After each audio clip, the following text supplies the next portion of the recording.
There is a prayer that asks for something most Christians would never think to ask. Not for wealth, not for health, not even for miracles. Instead, it asks to be hidden inside the wounds of Jesus Christ. Think about that. Not beside them, not beneath them, inside them. For centuries, Catholics have prayed these words. Within thy wounds hide me.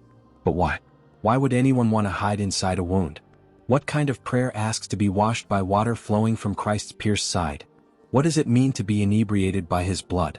And why did saints, missionaries, martyrs, and mystics cling to this prayer for centuries? The answer takes us to the very heart of Christianity. Because the Anima Christi is not merely a prayer. It is a journey. A journey through the body, blood, passion, and wounds of Christ himself. And once you understand what this prayer is really saying, you may never pray it the same way again. Most prayers begin by asking God for something. The Anima Christi begins by asking God to change us. Listen to the first line. Soul of Christ, sanctify me. Not help me. Not bless me. Sanctify me. Make me holy. Transform me.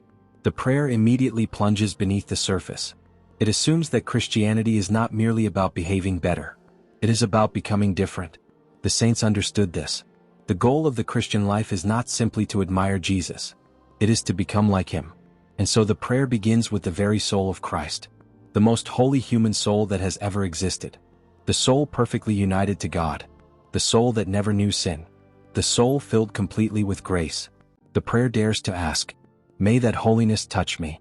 May that holiness change me. May that holiness become my own. The next line becomes even more startling. Body of Christ, save me. To modern ears, this sounds strange. How can a body save anyone? The answer takes us straight to the center of Catholic faith.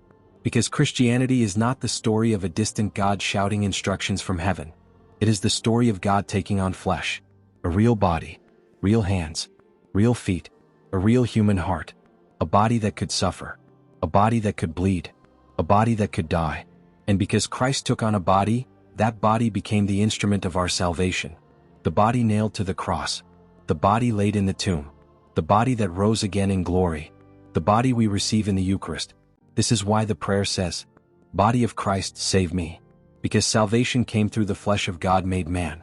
Then comes the line that makes many people stop. Blood of Christ, inebriate me. In other words, make me drunk. At first, that sounds almost shocking. Why would a prayer say such a thing? The answer is hidden throughout Scripture. The Bible often uses wine as a symbol of divine joy, divine love, divine abundance. The saints understood that when a soul becomes overwhelmed by God's love, something changes. The fears that once controlled it begin to lose their power. The pride that once dominated it begins to fade.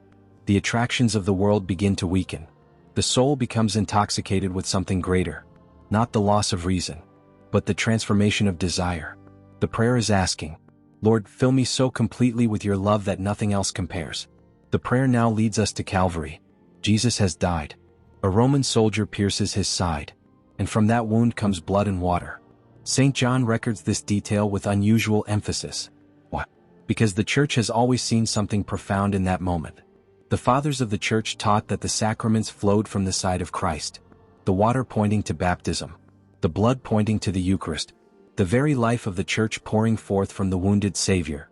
So when we pray, water from the side of Christ, wash me, we are asking to be cleansed by the grace flowing from his sacrifice. The same grace that made saints.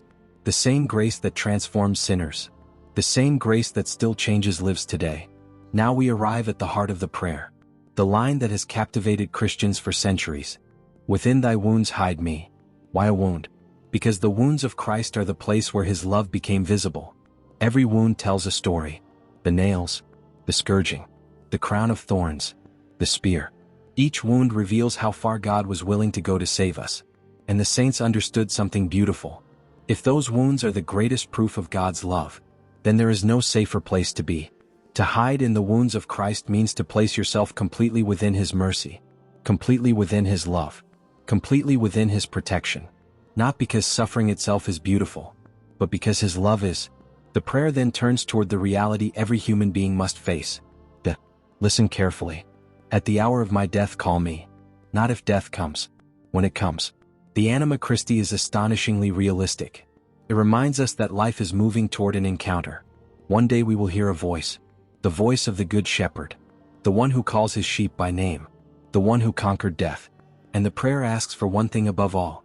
When that moment arrives, call me, draw me, bring me home. The Anima Christi is unlike any other prayer.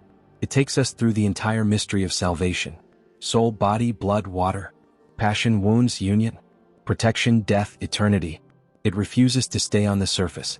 It invites us into the deepest places of Christ's love. And perhaps that is why saints have loved it for centuries. Because every line leads to the same destination, closer to Jesus, until finally at the end of all things we can pray, that with thy saints I may praise thee forever and ever. Amen. And now let us pray together. Soul of Christ, sanctify me. Body of Christ, save me. Blood of Christ, inebriate me. Water from the side of Christ, wash me. Passion of Christ, strengthen me. O good Jesus, hear me. Within thy wounds hide me. Permit me not to be separated from thee. From the wicked foe defend me. At the hour of my death call me, and bid me come to thee, that with thy saints I may praise thee, forever and ever. Amen.